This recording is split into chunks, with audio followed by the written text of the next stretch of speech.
क्या बहनें ऐसी होती हैं? मोहित अपनी बहन रुचि को ज़्यादा पसंद नहीं करता था। रुचि की शादी हो चुकी थी, लेकिन मोहित कभी रुचि के घर नहीं गया। बस माता पिता ही रुचि से मिलने जाते थे। मोहित को पता भी नहीं था कि रुचि किस हाल में है।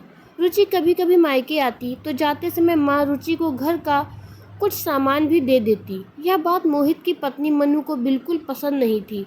जब भी माँ ऐसा करती, मनु आकर मोहित से शिकायत करने लगती कि तुम्हारी माँ कमाई कैसे उड़ा रही है।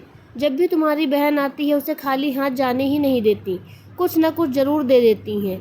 तुम अपने माँ को बता दो, यह सब नहीं चलेगा। पत्नी की बातें सुन सुनकर मोहित को भी गुस्सा आ गया।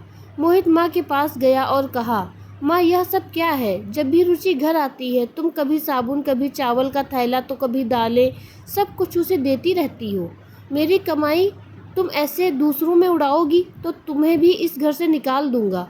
रुचि ने मोहित और माँ की बातें सुन ली। 1 घंटे बाद रुचि मोहित के कमरे में आई और कहने लगी, भाई जरा रिक्शा ला दोगे? मुझे अपने घर जाना है।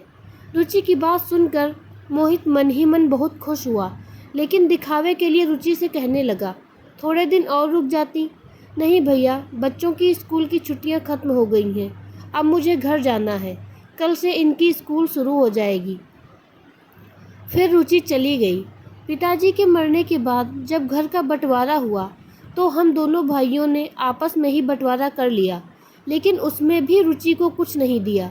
वह फिर भी खामोश रही, हमसे कोई शिकायत नहीं की। लेकिन हमारी माँ बहुत रोई और कहने लगी, बहन को भी कुछ दे दो। लेकिन हमने माँ की एक ना सुनी और माँ को डरा धमकाकर चुप करा दिया। अब बेचारी विधवा औरत, अगर हम उसे घर से निकालते तो वह कहाँ जाती, इसीलिए चुप हो गई। बड़े भाई ने अपना हिस्सा बेचकर शहर में जाकर नया काम शुरू कर दिया और वहीं रहने लगे। भाइयों ने अपनी बहन के साथ जैसा व्यवहार किया था उसकी सज़ा तो मिलनी ही थी। बड़े भाई का कारोबार बर्बाद हो गया और वह मजदूरी करके अपना पेट पालने लगे। मोहित के बड़े बेटे को भी टीबी हो गया। उसके इलाज में लाखों रुपए खर्च हो गए। जो भी मोहित के पास था सब कुछ खत्म हो गया और कर्ज लेना पड़ा। हाल इतना बुरा हो गया कि खाने के लिए भी पैसे नहीं थे। घर में कुछ राशन नहीं था। मोहित कमरे में अकेला बैठा सोच रहा था कि रुचि घर आ गई। उसे देखते ही मनु ने कहा, आ गई मनहूस। रुचि को देखकर मोहित भी गुस्सा हो गया, लेकिन अपने गुस्से को दबा लिया। रुचि मोहित के बच्चे के पास गई, उसे देखा और फिर मोहित के पास आकर बैठ गई। मोहित, क्या तुम परेशान हो? यह कहते हुए रुचि ने मोहित के सर पर हाथ फेरा।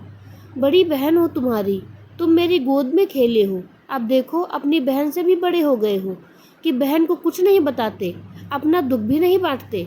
यह कहते हुए रुचि ने अपने सोने के कंगन निकाले और मोहित के हाथ में रख दिए। मोहित, परेशान न हो, यह कंगन बेच दे, अपने घर का राशन ले आओ, अपने बच्चे का इलाज भी करा दो। और पैसों की ज़रूरत हो तो बेझिझक कह देना अपनी बहन से। मैं तुझे इस हालत में नहीं देख सकती। और हाँ, जाकर नाई से अपनी दाढ़ी भी बनवा लेना, देख कितनी बढ़ गई है। मोहित आश्चर्यचकित होकर रुचि को देखे जा रहा था और वह कहने लगी, भाई इस कंगन के बारे में किसी से ना कहना, तुझे मेरी कसम है।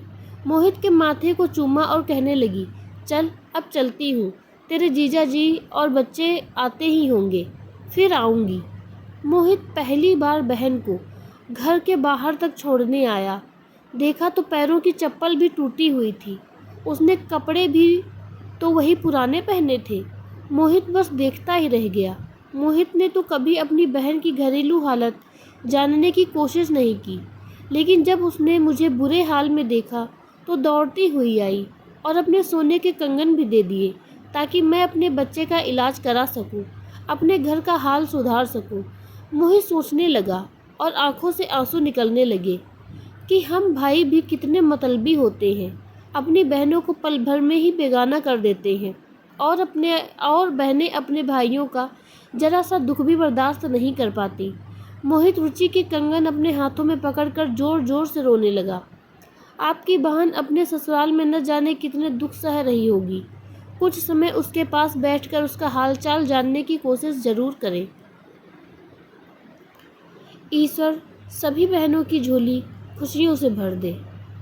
आपको यह कहानी कैसी लगी हमें कमेंट में ज़रूर बताएं और अगर अच्छी लगी है तो लाइक शेयर सब्सक्राइब ज़रूर करें। मिलते हैं अपनी अगली कहानी में, तब तक के लिए धन्यवाद।